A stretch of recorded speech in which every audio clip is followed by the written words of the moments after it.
Alright, later today, Alex Pereira's toughest opponent and his last loss in kickboxing will be competing on Dana White's Contender Series for his opportunity to win a UFC contract. Now, I for one am very excited about this prospect simply because I am a massive fan of striking within the sport of MMA, okay? And Artem Vakhitov is a phenomenal kickboxer who, in my opinion, fought Alex Pereira at the very least in glory better than basically anybody, especially when Alex Pereira was at his prime and he was literally knocking everybody else out. Artem Vakhitov was able to go 2 full fights with him going the distance, won one and lost one, and honestly, dude, they kind of got those flipped. Alex Pereira lost his last glory fight, but I think he should have gotten the nod in that decision. The fight right before that, where he won the championship off of Artem Vakhitov, I believe that Alex Pereira actually lost. So in this video, what I want to do is go over that fight, their first fight in glory kickboxing, and go over some of the moments that I think Artem Vakhitov had the most success in, and kind of talk about why and how he was able to have so much success against Alex Pereira. We are going to see some of the same things that Khalil used against Alex Pereira, the only difference being Khalil is a southpaw, so there were certain differences in his performance and the way that he fought Alex Pereira compared to Artem Vakhitov, and of course it was MMA with small gloves rather than kickboxing with the big gloves. Now, first, I want to talk about whether or not I think that Artem Vakhitov, whether or not he gets a contract tonight, would be successful in the UFC, or as successful as we saw with a guy like Israel Adesanya or a guy like Alex Pereira coming from a pure kickboxing background. Now, I'm going to be honest, I don't think that if Artem Vakhitov, even if he goes out there and starches his opponent dead in like a minute in what is a just phenomenal performance, I don't think he's going to have the same kind of success that we saw Alex Pereira and Israel Adesanya have in the UFC. There's a few different reasons for this, okay? One of them being that he is a much different individual in terms of physical stature, right? Israel Adesanya and Alex Pereira both are very tall, very long individuals. They're even slender, right? Both of them. Israel Adesanya a little bit more so than Alex Pereira, but they both have similar physical features compared to a guy like Artem Vakhitov, who is a lot shorter than them, right? Relatively speaking, he is still above 6 feet tall, but also the way that they fight, okay? Because Israel Adesanya and Alex Pereira, due to their length, are able to fight in such a way that a lot of traditional kickboxers aren't. Israel Adesanya and Alex Pereira both do not fight in a traditional kickboxing sense. And when I say that, I don't mean that they are not good kickboxers or that they don't have good kicks or they don't have good kickboxing in general. What I mean is you don't see Israel Adesanya compete the way that like a traditional Dutch kickboxer would, nor do you see him compete in a traditional Muay Thai kickboxing sense either, and same goes for Alex Pereira. Both of them hold their hands relatively low compared to a lot of other kickboxers. They both stand up quite tall and straight compared to a lot of other kickboxers. Israel Adesanya uses more of a slide and glide technique as opposed to be bouncing on the balls of his feet. He's very flat-footed when he's exchanging. Alex Pereira is a little bit flat-footed when he's exchanging as well, but when he's at range, you do see a bit of that hop on the balls of his feet.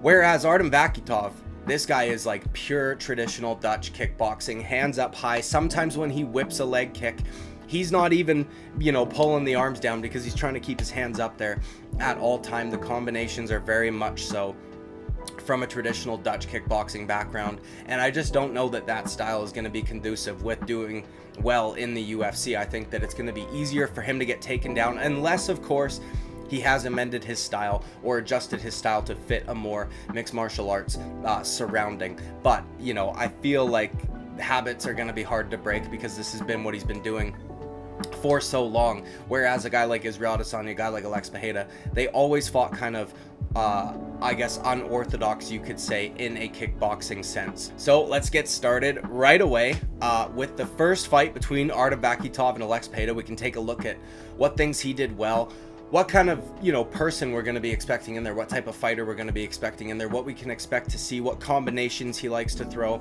and things like that. And honestly, man, going back and watching this fight leading up to the Khalil Rountree fight, I was even more impressed, especially when you consider how well Alex Pereira has been doing today and the things that he's been able to do in the UFC. But I will point out, Alex Pereira seems to have improved pretty significantly from his time here in Glory, which this was, you know, 3, 4, you know, even no longer than that. Yeah, three years ago, something like that. It says right down here, 3 years ago. I don't know why I was questioning myself, but either way, let us get started right away. I've got it in half speed.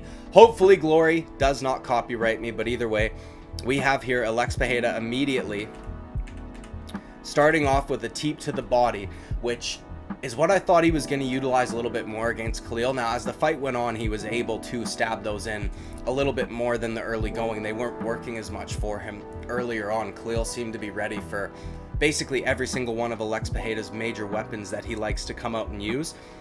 But when I did a video called Keys to Victory, not very many people watched it, but regardless, for Khalil and Alex Pereira, and one of the things that I pointed out was that Khalil Rountree Jr. should not be giving freebies here, and I said that Artem Vakhitov seemed to have a lot of success against Alex Pereira because he was not allowing Alex to get up on him in the numbers, meaning every time Alex Pereira would throw, or not every time, but as often as he possibly could, Artem Vakhitov would fire back. And right here you can see this kick has not even landed yet, and Artem Vakhitov is already on his way to throwing a kick. So he was not going to let Alex Pereira get away with much in this fight, or at the very least to the best of his ability. And he does that, and he whips a leg kick to the inside of the leg that Alex Pereira was kicking with.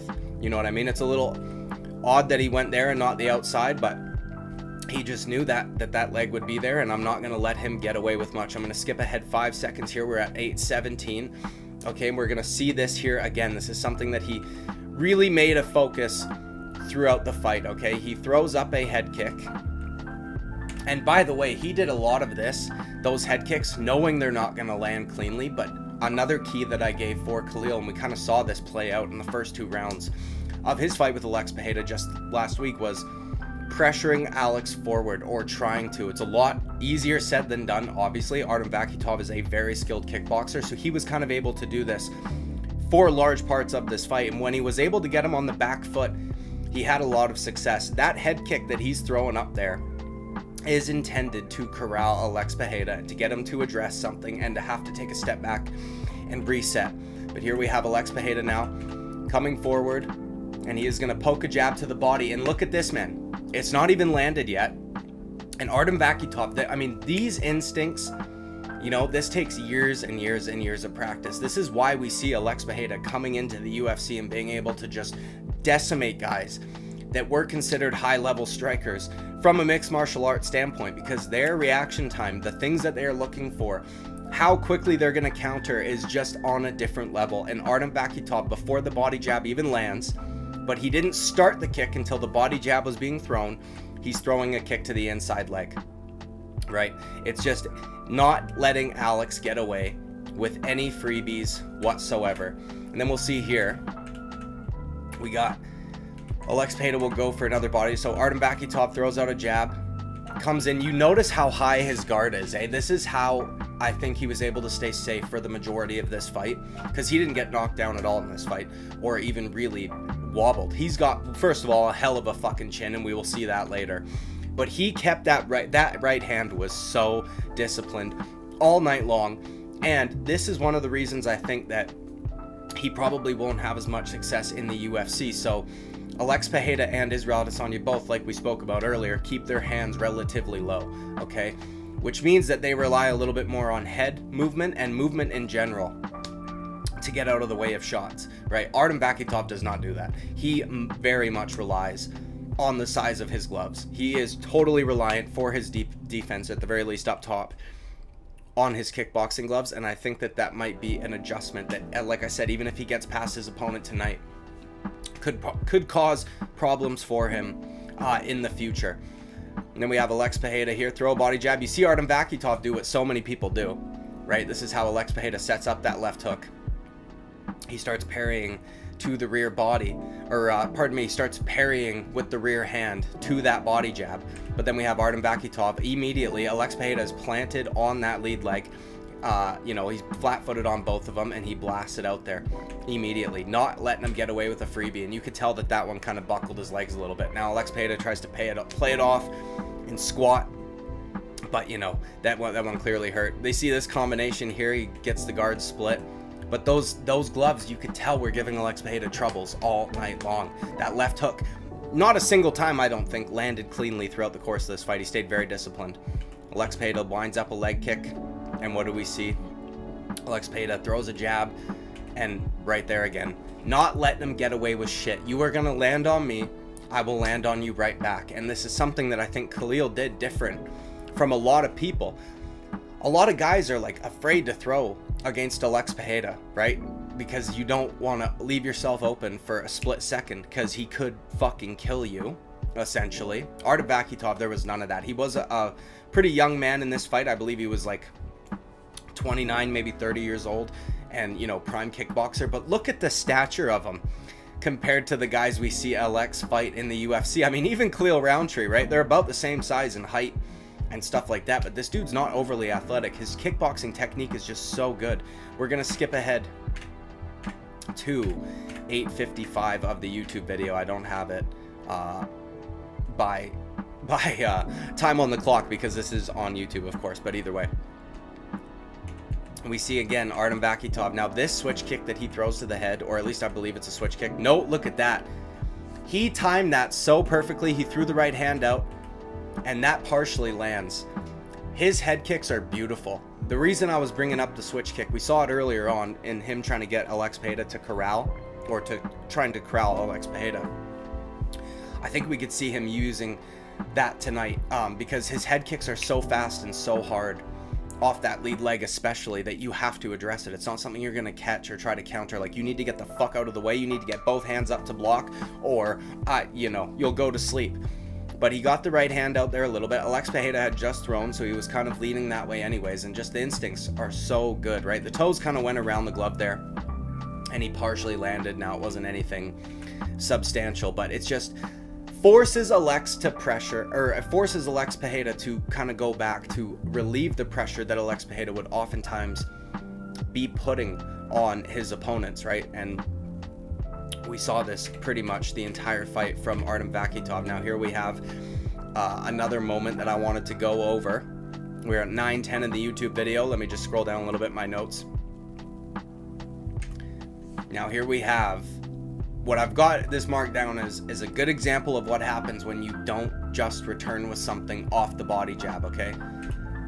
So I think that the reason Artem Vakhitov was so adamant that I am going to land as soon as he lands, or, you know, while he's still landing, was because once you let Alex Pereira get momentum is when things tend to get fucked. We actually saw this. The Khalil Rountree fight's a good example, man.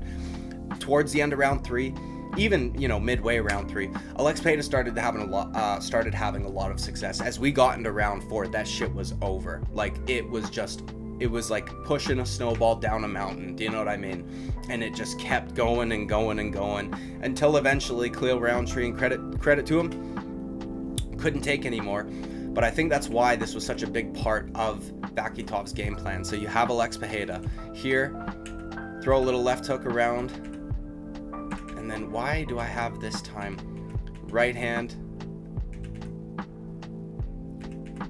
knee,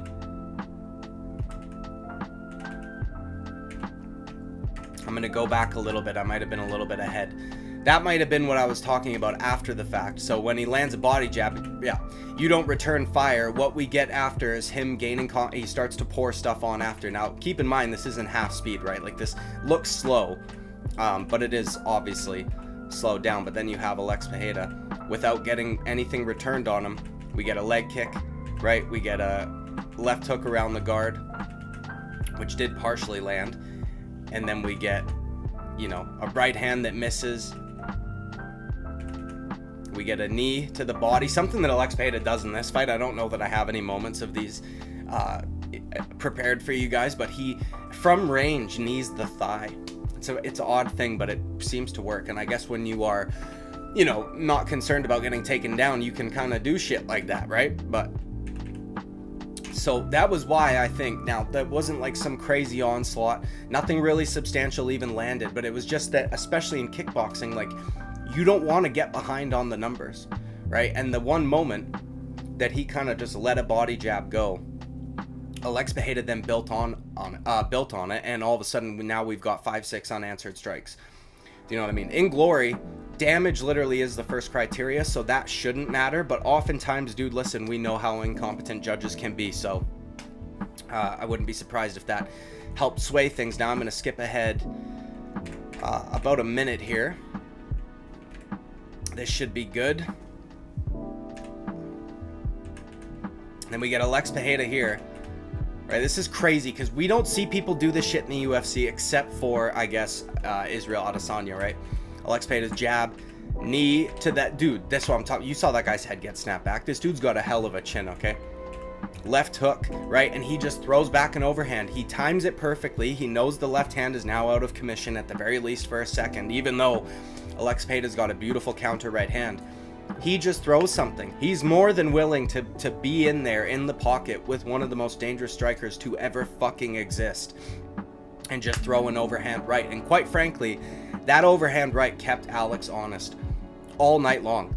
Literally all night long. Alex, you can see as the fight progresses, he's a little more hesitant to let that left hook go because he knows that that side's going to be open, and he's been chucking that all day. Like, that landed. And you know what? Credit to Alex Pereira. He's got... shows off a good chin in this fight as well.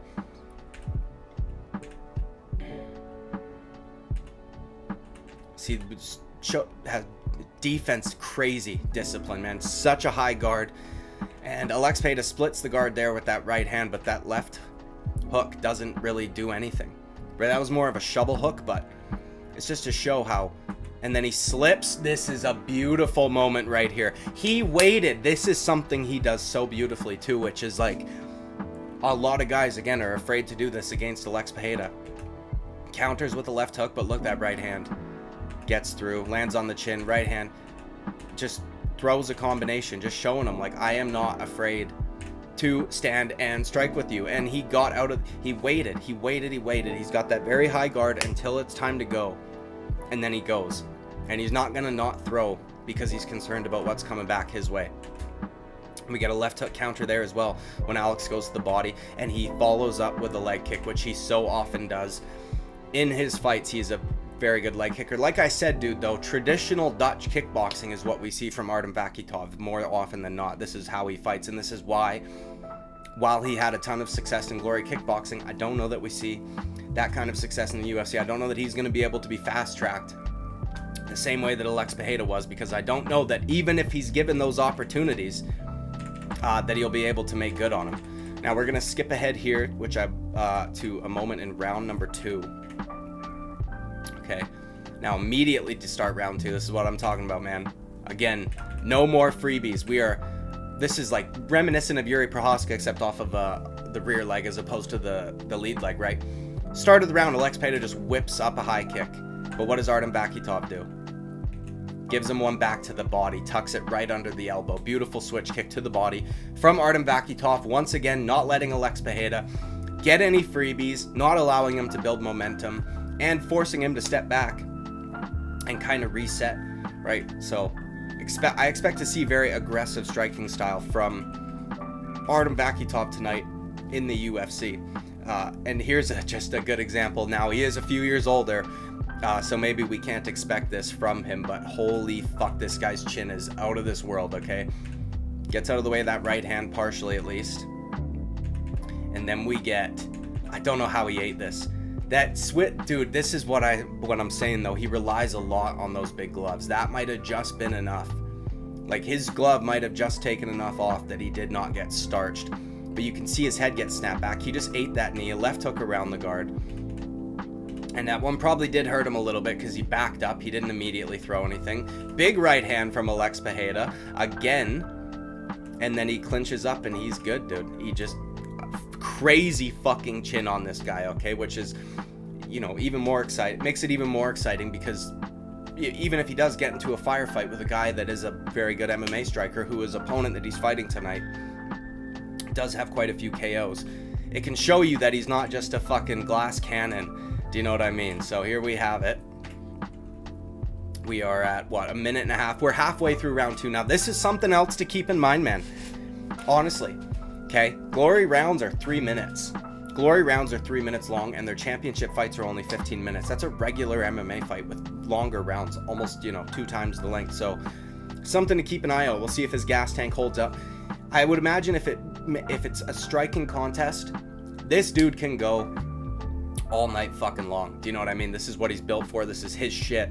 So, you know, much like we see with Alex Pereira, when he's got a guy like Khalil, we're at altitude, bro, Salt Lake City, and he's pouring it on the 4th round like we watched him do. So now here is a very sneaky moment. This shows the cleverness that he can use to strike, not just Dutch combinations, not just the fact that he's tough or the fact that he's willing to throw back. He's got some traps and sneakiness to his game as well. So we have him here. Alex pumps out a jab that goes off glove. Okay, he drops his level and looks to go to the body, but he sends it across. So he drops his level. Alex goes to parry with that right hand. Did you notice that immediately? You can tell Alex's hand, I'll put my cursor up here, is about down here because Artem Vakhitov had dropped his level to throw it. But then he sent it across as if it was like, as if he was throwing across off of his lead hand. So then Alex Pereira's left hand then comes to address it. And he slips out of the way, and look at that dude. Fucking dead to rights, he's got him, and he cracks him. Now, it was not... Alex Pereira does a good job at rolling with shots sometimes, and he was able to roll with that one partially. But that was some, in my opinion, beautiful display of trickery here from Artem Vakhitov, and it shows that he does have that, you know, available to him. He is able to set traps the same way that we see in Alex Pereira or in Israel Adesanya, just using a different style. So again, drops the level, pumps out the hand. Alex Pereira's rear hand comes down to parry it. He sends it all the way across, having Alex Pereira slip, and look at that, dude. Just fucking beautiful. That could have been devastating. If he was a little bit longer, or he had taken like half a step closer to Alex Pereira when he threw that, I mean, that shit, I mean, that could have been potentially the end of the fight right there. But I really appreciate that kind of shit. That is like, you know, I love that shit. But either way, and then we get him now realizing, now Alex Pereira's throwing that right hand. He dips down, goes to the body, probably expecting the fact that there was going to be a right hand counter. That was the hand that was available to Alex first because he moved this way and slipped to the side. So his right hand will be available for counter. Artem Vakhitov dips out of the way of it. It gets his head off the center line, which we don't see in MMA enough, dude. Guys fuck up with that. They don't get their head off the center line. Artem Vakhitov got his head all the way off the center line, dipped low, right hand to the body, and of course, comes over the top of the left hand. And again, man, some of these shots, Alex Pereira is doing a very good job at rolling with, right? But some of these could be devastating if they landed just a little bit cleaner. Do you know what I mean? So that was this exchange at this point in this fight was my favorite part of this fight. Actually, watching him use trickery like that and fool a guy like Alex Pereira. We don't see a lot of that in the UFC against such a high level kickboxer like Alex Pereira. All right, now we've skipped ahead a few minutes to another moment in this fight where Artem Vakhitov has more success, and we saw Khalil Rountree try to make this happen, by the way, and I'll point it out as we go along. But we have Artem Vakhitov here backing Alex Pereira up, and he throws a straight to the body, backing Alex Pereira up. We see him do this. We see Alex Pereira do this rather to his opponents, usually with that jab to the body. But again, he just wants to back him up and corral him, because Alex Pereira, and this was the case in Glory as well, right? Like, he oftentimes, to defend shots, kind of just moves out of the way, moves back, puts the arms up in front to maybe misdirect a little bit. And Dean Thomas, there was a moment at UFC 307 where Dean Thomas came on the broadcast and said, like, Khalil should try and get him back up against the cage where he then throws his combinations, because then Alex Pereira doesn't have anywhere to go. Now, again, that's much easier said than done, and a guy like Artem Vakhitov was able to do it pretty frequently throughout the course of this fight because he is such a skilled kickboxer. But, you know, once he gets him backed up against the ropes in a corner here, we see that right to the body. Alex Pereira's got nowhere to go, so he tries to throw, get himself out of this corner, and Artem Vakhitov goes jab to the body, overhand right, lands clean, by the way, right over Alex Pereira's lead hand, and then he follows up with a big clean left hook. Like, he is doing what Khalil Rountree was trying to do and succeeded, you know, for the better part of 2 rounds, I guess you could say. Throwing in combination and backing up Alex Pereira. This is how you beat him. And, you know, in order to do that, not allowing him any freebies, not letting Alex just, you know, start to get 4, 5, 6, 7, 8 shots ahead of you, so that that's what the judges are looking at when they go to score this fight. But I mean, Jesus, man, beautiful. Because, you know, like Alex Pereira, but this is what I mean by, I said earlier in the video that I think that Alex Pereira has improved quite a bit. We see that head movement that we see from him now, like we saw against Khalil Rountree Jr, especially in the 4th round, like we saw against Yuri Prochazka, even, where he slips and counters with the right hand. He didn't used to do that as much in Glory Kickboxing. But this guy's just, I mean, not letting him up. Do you know what I mean? Or not letting up on him, rather. Now we skip to another moment here of round 2, just a little bit left. And I think that Vakhitov's starting to feel a little bit more momentum as these first 2 rounds go, right? He's the one, in my opinion, having the more success. I think I would score probably the first 2 rounds. Maybe at the very least round 2 for Vakhitov. But we see here a stance switch, which is odd because Alex Pereira has not been chopping his legs as much as we see him do to his opponents in the UFC, but he switches to southpaw to line up a big, okay, head kick lands. We saw this against Khalil Rountree multiple times, but Alex didn't have a lot of success with it, actually. I think Khalil saw it coming. It did kind of glance off arm, so, you know, didn't land as cleanly as it possibly could.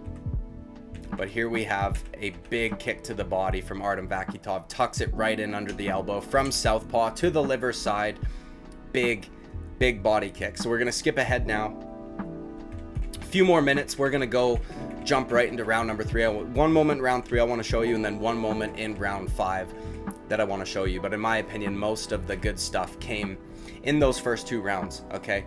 So here we have Artem Vakhitov again. Constant pressure, which is crazy to see a guy of his stature do to Alex Pereira. We see it so often from Alex Pereira, and very rarely is somebody able to get him going on the back foot.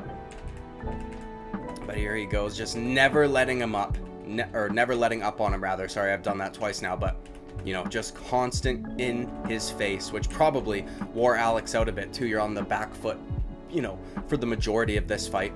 Pumping jabs out there, ducks. A little bit of misdirection again with that lead hand, right? Drops his level slightly. He was pumping out the jab. Alex goes to parry that shit. That is about as clean as an overhand right as you're going to get. And Alex Pereira clinches up basically right away. I want to watch that back one more time. Jabbing. Drops the level. Alex Pereira's hands come down to parry. And he comes over the huge... I mean, Jesus, man. This is why, by the way, I knew Alex Pereira had a good chin at light heavyweight. We see a lot of people saying this bullshit because Israel Adesanya knocked him out at middleweight, that Alex Pereira has chin issues. He just doesn't, man. Especially, or at the very least, not when he's cutting 40 fucking pounds and just absolutely draining himself. But, I mean, that was cleaner than anything Khalil Rountree landed on him. Now we're going to skip ahead to about 24, you know, towards the end of the 5th round here, or not quite the end of the 5th round, but either way, here we go towards the end of the fight. This is round number 5. You know, to speak to the scoring, like that overhand right that Vakhitov just landed was cleaner than most stuff we saw Alex Pereira land, which is why I thought Vakhitov won this fight, because Glory scores things a little weirdly. I've seen a lot of weird decisions from Glory Kickboxing because they do emphasize, and they actually use the word damage rather than impact. Now, you will see a fight where a guy is like sticking a jab in a dude's face all night long, and if that guy lands some hard low kicks, they're probably going to lean towards the low kicks. So I don't know how the judges are assessing what they deem to be more damaging, but in this fight, if we're looking at impact, we're looking at who landed the big cleaner shots. While Alex Pereira didn't necessarily get rocked or dropped or was overly impacted by them, the cleaner shots, I thought, were land by Vakhitov, and we see that again here. Vakhitov coming in, Alex Pereira throws up that head kick, he gets out of the way of that, and then we have here, once again, he's pumping out that jab. He threw it when he just feinted there, he went across the same way that he did earlier in the video. Pumps it out again. Alex goes to touch him with the left hook. So I think he knows he can draw it out of him, but also just goes right over the top. Right over the top. I mean, this is something we see Alex do, sticking the hands out like that, and he was able to capitalize on it. Most guys don't. Most guys are afraid to get countered by him. That overhand right, by the way, kept Alex honest all fight long. Like, you can tell there, he pulled that left hook. He didn't really want to throw it because for this exact reason. He's been getting cracked with that all night long. So if you miss the left hook, I mean, you're out of position. That could be potentially a lot more damaging than it was there. But even there, I mean, that was clean as it gets. Either way, dude, Artem Vakhitov is a phenomenal kickboxer. I strongly suggest, if you are a big striking fan, my bad, bro, went full screen there for a second. If you're a big striking fan in mixed martial arts or period, I would suggest going back and watching these two fights that they had with one another. They were both very good, very competitive fights. And like I said earlier, Artem Vakhitov was like one of the only guys towards the end of Alex Pereira's kickboxing tear where he didn't just go completely unconscious. And, you know, he had to use basically every fucking tool he has. Very disciplined, good defense, high guard with the big gloves, right? 8 shots still, good chin. Constantly firing back, not letting Alex Pereira get away with basically anything. Pressuring Alex Pereira, which is so fucking hard to do because the dangers are there. Like, it is very dangerous to try and do something like that. Keeping him honest with things like that overhand, right? So that he starts, we see in the 5th round, pulls on a left hook, right? If that was in the UFC, I feel like we would have seen that full bore just as hard as he possibly could. Because, you know, you don't know how the judges are going to score this fight. And it's crazy to me. Now, again, I'll just reiterate. I don't know that Artem Vakhitov is going to have the same level of success in the UFC, even if he gets a contract tonight, and even if it's in spectacular fashion. Okay, because of what we saw. Unironically, the reasons why, or ironically, whatever, the reasons why he has so much success against Alex Pereira, I think is why he would lose in the UFC. That really high guard, unless he amends things, right? Relying on the gloves a little bit too much, maybe, for MMA at the very least. The way he chops down that leg kick, it's just, I don't know, man. In kickboxing, obviously his style works fantastically, but in MMA we might see a bit of an issue because Alex Pereira, you can see it in this fight. This is not the way a traditional kickboxer fights. His hands are low, the same way we see in MMA, so it was real easy for him to transition. Not only do you need your hands lower to dig for underhooks, right, if somebody's about to take you down, but also the small gloves aren't really going to be there.